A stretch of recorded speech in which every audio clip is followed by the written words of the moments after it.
Boa tarde, senhor ministro presidente. Boa tarde, senhor ministro relator. Boa tarde, senhor procurador-geral, membro do Ministério Público, todos os ministros aqui presentes e todos os advogados. Recurso especial número 183-3651-BA de 2019, recorrente município de São Francisco do Conde, Bahia, recorrido Caio César Torino Marques. Trata-se de recurso especial em face do acórdão proferido pela Segunda Câmara Civil do Tribunal de Justiça do Estado da Bahia, que, por maioria, deu provimento à apelação do ora recorrido, em decisão cuja ementa se segue na folha número 573. Nesse sentido, temos que o recurso sequer ultrapassa a barreira da admissibilidade, porquanto não superados os óbitos previstos na súmula 7 e 211 do Superior Tribunal de Justiça e súmula 283 do Supremo Tribunal Federal. Inicialmente, defende o ora recorrente a configuração da decadência pelo fato de o mandamos não ter sido impetrado 120 dias após o transcurso do prazo previsto na súmula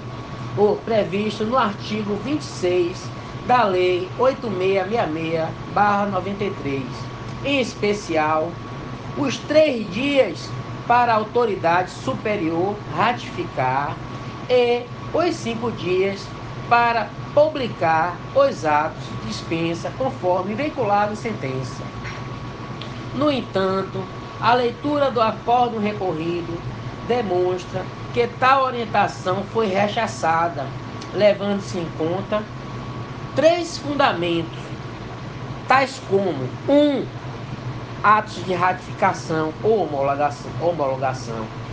e de publicação dos atos de dispensa são meramente acessórios em relação ao principal, razão pela qual concluiu que a sua não prática não afeta a validade do objeto principal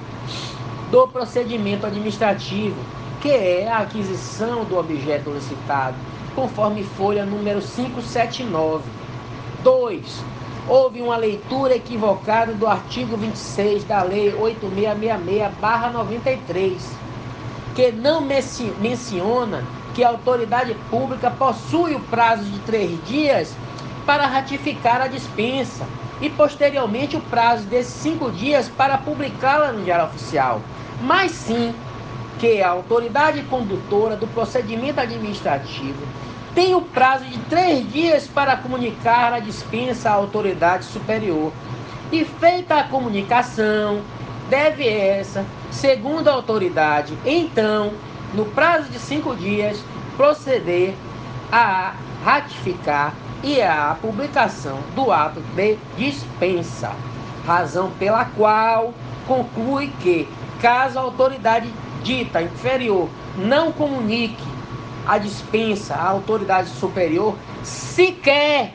terá início o prazo de 5 dias para que esta última ratifique e de forma conjunta publique o ato, conforme folha número 580. 3. A ratificação enquanto espécie do gênero autorização é um ato administrativo complexo, posto que se origina da manifestação de um órgão diverso daquele que conduziu o procedimento licitatório. Na esteira da lição de Miguel Seabra Fagundes, razão pela qual conclui pela inexistência do direito de impetrar mandado de segurança no presente feito, uma vez que o prazo para impetração sequer teve início, conforme folha número 581. Ora, tendo o acórdão recorrido apresentado 3 motivos para afastar a decadência, deveria o ora recorrente, em obediência ao princípio da dialeticidade, impugná-los integralmente, e não apenas reiterar o fundamento da sentença reformada, que se limitou a dar interpretação diversa da norma do artigo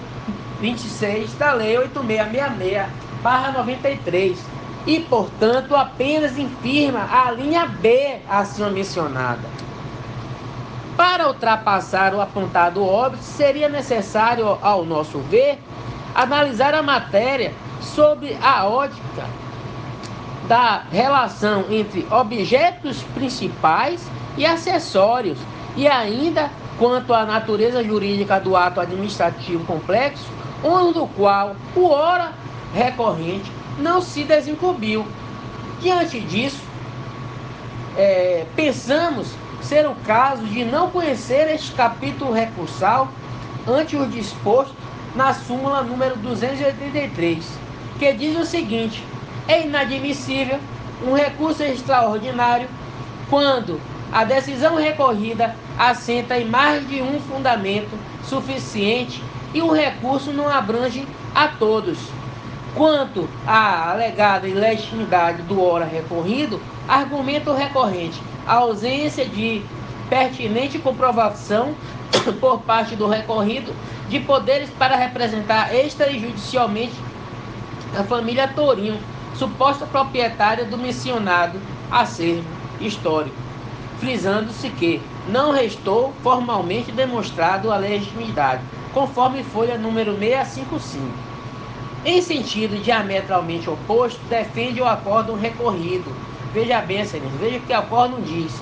já no que tange a preliminar de legitimidade ad causa, defender o apelado que não se pode vislumbrar a presença de qualquer documento que demonstre ser o impetrante, o representante ou titular do acervo histórico da família Tourinho, deduzindo-se apenas ser este um membro integrante da aludida família proprietária, o que não deve prosperar, pois, como inclusive afirmou o Ministério Público, todavia o apelante comprovou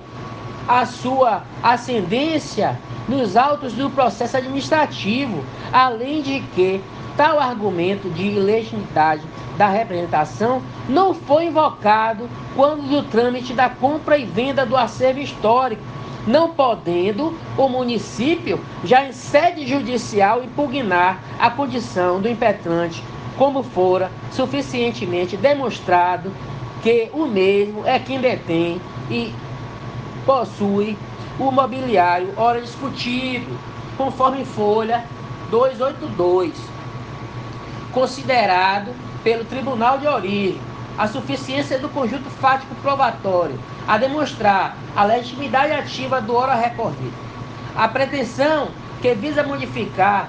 conclusão obtida com suporte nas provas colacionadas nos autos deve ser obstada diante do disposto na súmula número 7 do Superior Tribunal de Justiça, que diz o seguinte: a pretensão de simples reexame de prova não enseja recurso especial.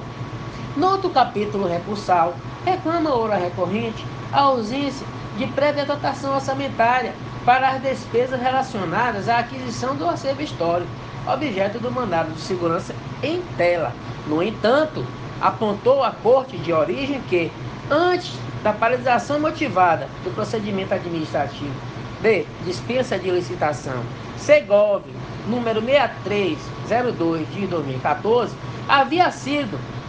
praticados atos de dispensa de licitação, aceitação do preço, inclusive publicação de decreto orçamentário, conforme folha número 583. Assim,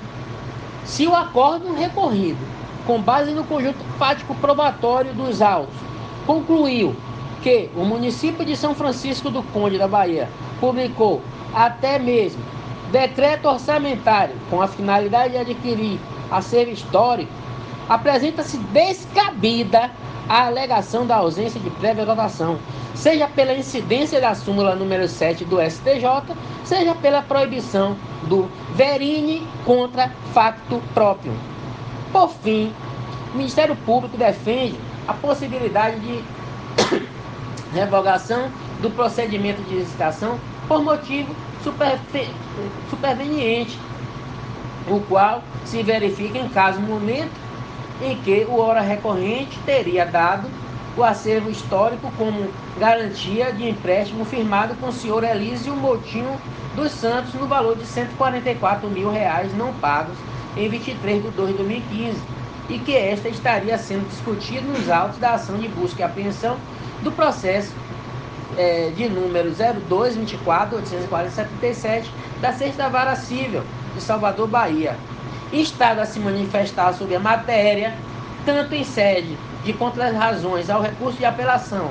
quanto em embargos de declaração, a Corte de origem se manteve silente nas duas oportunidades, tendo consignado a inexistência de omissão, contradição, obscuridade ou erro material. Desse modo, não manifestada a negativa da vigência do artigo 1022 do CPC, impossível análise do referido capítulo recursal ante a ausência do pré-questionamento em consonância com o disposto da súmula 211 do STJ, que diz o seguinte: inadmissível recurso especial quanto à questão que, a despeito da oposição de embargos declaratórios, não foi apreciada pelo tribunal a qual,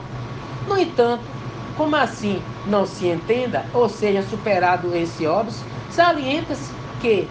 em pesquisa ao site do Tribunal de Justiça do Estado da Bahia, ao que tudo indica, a ação de busca e apreensão do processo mencionado anteriormente já se encerrou, como se verifica na decisão proferida na data de 20 de 8 de 2018 e a juntada de petição com pedido de arquivamento em 27 de 5 de 2019. É de grande relevância, excelência, acrescentar também que o fato superveniente alegado pelo recorrente é uma falácia plantada no processo, porque o acervo histórico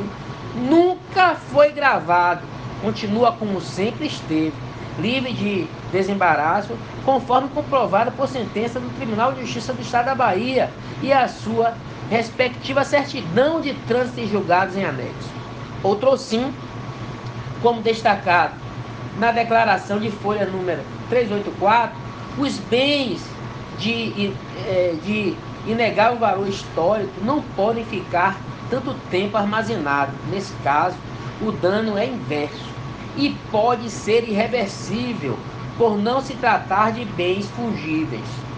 Há, portanto, o risco de perecimento do objeto da ação, que constitui patrimônio a ser salvaguardado pelo município. Por fim, seja pela incidência da súmula 211 do STJ, seja pela aparente solução da lide, os termos do acórdão recorrido devem ser mantidos em todos os aspectos, ou seja, ante o exposto, requer o ora recorrido o não reconhecimento do recurso. Muito obrigado.